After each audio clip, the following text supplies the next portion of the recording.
Olá, meus caros, como vão todos? Hoje nós vamos falar ainda sobre homicídio. Estamos tratando de crimes contra a vida.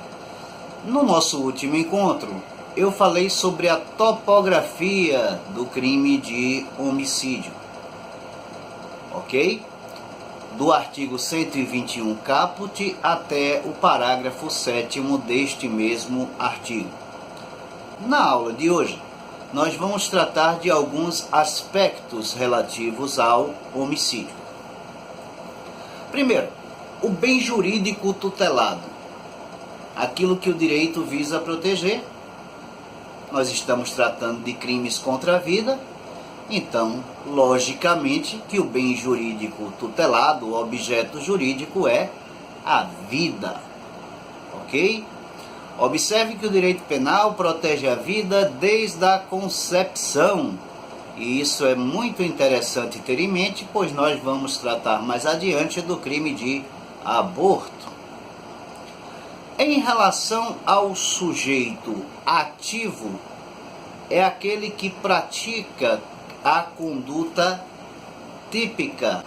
Então, o sujeito ativo do crime de homicídio pode ser qualquer pessoa. Não se exige uma característica, uma qualidade especial do agente. Então, quanto ao sujeito ativo, eu digo que o homicídio é um crime comum, diferentemente dos crimes próprios, que são aqueles que exigem uma qualidade, uma característica especial do agente. Em relação ao sujeito passivo, a lei fala em alguém. Alguém pressupõe-se um ser vivo. Então, para ser sujeito passivo do crime de homicídio, o indivíduo deve necessariamente ser pessoa, ser humano, homem, mulher, com vida. Então, se o indivíduo atira num cadáver, ele não vai responder pelo crime de homicídio pela impropriedade do objeto material. Então, deve haver um nexo causal entre a conduta do agente e o resultado morte. Neste exemplo, seria caso de crime impossível, ok? O objeto material, a ação nuclear, matar, ceifar, tirar a vida de alguém. Ok? Observe que a morte se dá com a cessação da atividade encefálica. Ok, gente?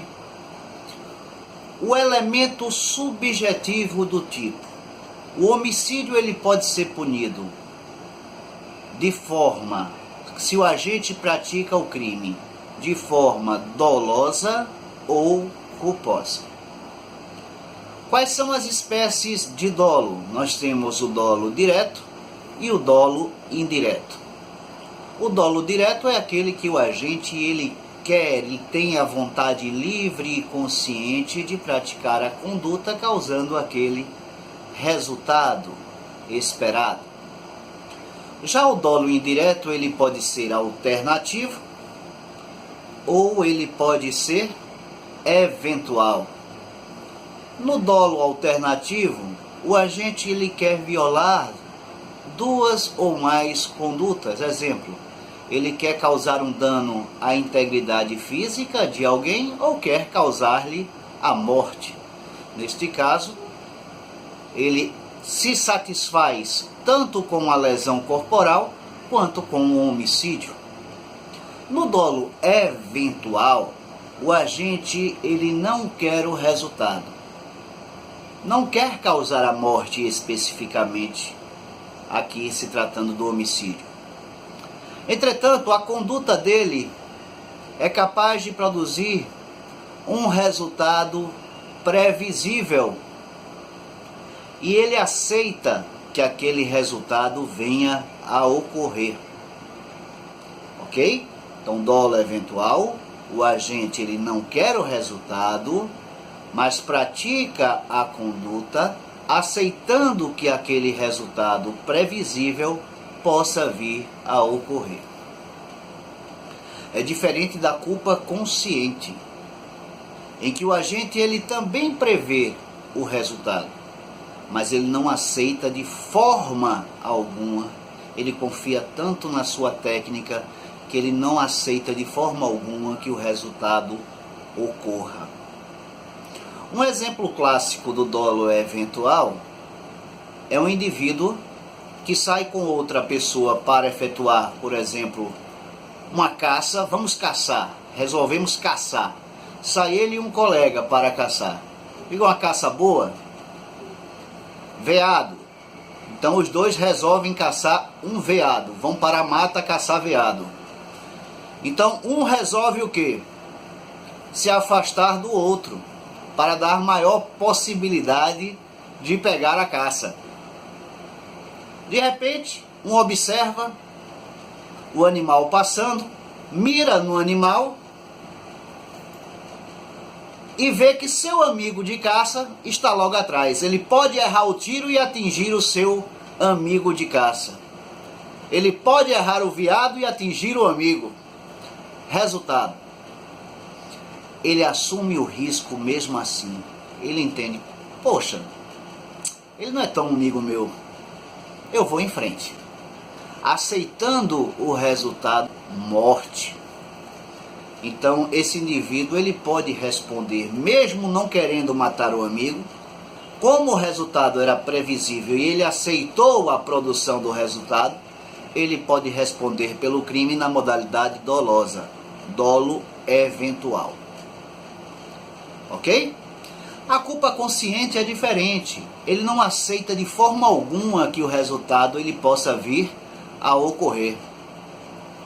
Exemplo, o atirador de facas que faz aquilo há mais de 20 anos e acaba atingindo sem querer a sua assistente de palco. Existe também a culpa inconsciente. É que o agente não prevê o resultado, embora ele seja previsível. Exemplo, uma pessoa que atira determinado objeto pela janela, imaginando que naquele horário não iria passar ninguém por baixo do prédio onde ele reside, vindo atingir essa pessoa. Ok? Seria um exemplo de culpa inconsciente. Com relação à consumação, o crime aqui de homicídio é crime material. A consumação se dá com a produção do resultado naturalístico, ou seja, com a morte da vítima, especificamente com a cessação da atividade encefálica.